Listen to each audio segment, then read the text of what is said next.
बलिया में पुलिस का रात भर चला ऑपरेशन लंगड़ा। 2 मुठभेड़ में बदमाश हुए घायल। व्यापारी अरुण कुमार गुप्ता को गोली मारने वाला आरोपी गिरफ्तार।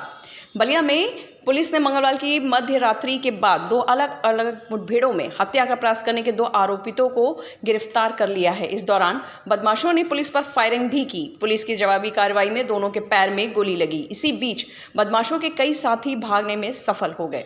पहली मुठभेड़ में हल्दी थाना के परसिया निवासी रोहित पांडे पकड़ा गया। रोहित 19 मई को बेदुआ निवासी शिवजी गुप्ता पर अवैध असले से फायर करने का आरोप है। दूसरे मुठभेड़ के दौरान मुकेश कुमार सिंह निवासी पियरोटा थाना रेवती, जो 21 मई को दवा व्यापारी अरुण गुप्ता को गोली मारी थी, पकड़ा गया। पुलिस अधीक्षक ओमवीर सिंह ने बुधवार को घटना अनावरण की जानकारी देते हुए कहा कि व्यापारी अरुण कुमार गुप्ता के ऊपर फायरिंग की कार्रवाई शूटर्स के माध्यम से कराई गई थी। जमीनी सौदे में अड़चन गोलीकांड का कारण रहा। बताया कि घटना में प्रयुक्त पिस्टल भी षड्यंत्रकारियों ने मुहैया कराया था। शुभम कुमार चतुर्वेदी, जिला संवाददाता, पीएमए समाचार एजेंसी बलिया की खास रिपोर्ट। जनपद बलिया में शहर में एक व्यापारी नेता अरुण गुप्ता, उनके ऊपर एक फायरिंग हुई थी जिसमें वो घायल हुए थे। उस घटना का सफल अनावरण बलिया पुलिस द्वारा, हमारी जो कोतवाली पुलिस है और स्वाट सर्वेलेंस टीम है, इनके द्वारा किया गया है। ये घटना जमीनी विवाद में एक षड्यंत्र के तहत कराई गई थी, जिसमें शूटर्स को एंगेज किया गया था। इस घटना को कराने में जो मजरूब थे गुप्ता जी, इन्हीं के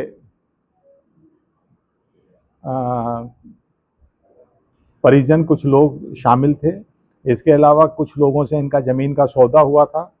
कतिपय कारणों से उस सौदे में कुछ अड़चन आ रही थी, उस कारण से ये की गई थी। तो इस घटना का जो मेन शूटर था, वो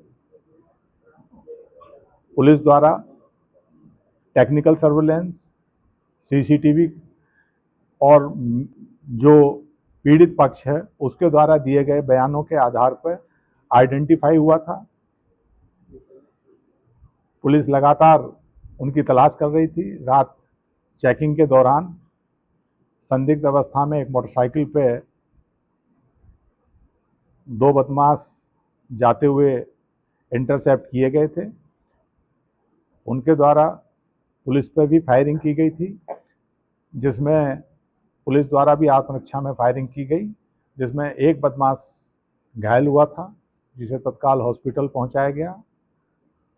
दूसरा बदमाश अंधेरे का फायदा उठा के भाग गया था, जिसकी कॉम्बिंग की गई है, अभी तक गिरफ्त में नहीं आया है।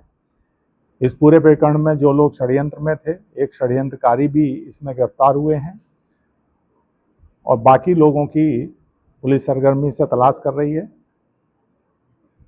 और शीघ्र ही उन लोगों को भी जेल भेजा जाएगा। सर, कितने लोग षड्यंत्र में शामिल थे? अभी तक की पूछताछ में 2 इसमें शूटर थे जो सम्मिलित पाए गए हैं और 4 लोग षड्यंत्र में, एक पिता पुत्र और 2 कजिन ब्रदर्स हैं, जो इस पूरे षड्यंत्र में अभी तक सामने आए हैं। अभी भी विवेचना प्रचलित है, साक्ष्यों को खंगाला जा रहा है। अगर कुछ और भी लोग होंगे तो आपको बताया जाएगा। शूटर्स और षड्यंत्रकारियों के बीच में भी कोई डील थी कि कैसे इस घटना को अंजाम दें? हाँ, उनके बीच में जो पूछताछ पे मालूम पड़ा है, तो बताया गया है कि एक सोने की चैन और जो घटना में पिस्टल प्रयोग हुई थी, वो भी षड्यंत्रकारियों द्वारा ही अरेंज कराई गई थी। और एक कार भी एक शूटर के नाम कराई गई है, षड्यंत्रकारी जो सेठू है उसके द्वारा। उस पर भी अभी, क्योंकि ARTO के यहाँ से प्रारंभिक पूछताछ में या जानकारी करने पे पाया गया है, बाकी उस पर और अभी विवेचना चल रही है। सर, जो शूटर थे वो किसी और मामले में आरोपित थे? उनकी अलग अलग आपराधिक इतिहास खंगाला जा रहा है, क्योंकि रात की घटना है। अन्य जनपदों से, अन्य थाना क्षेत्रों से जानकारी की जाएगी। अगर होगा तो उस सब का भी समावेश इस विवेचना में किया जाएगा।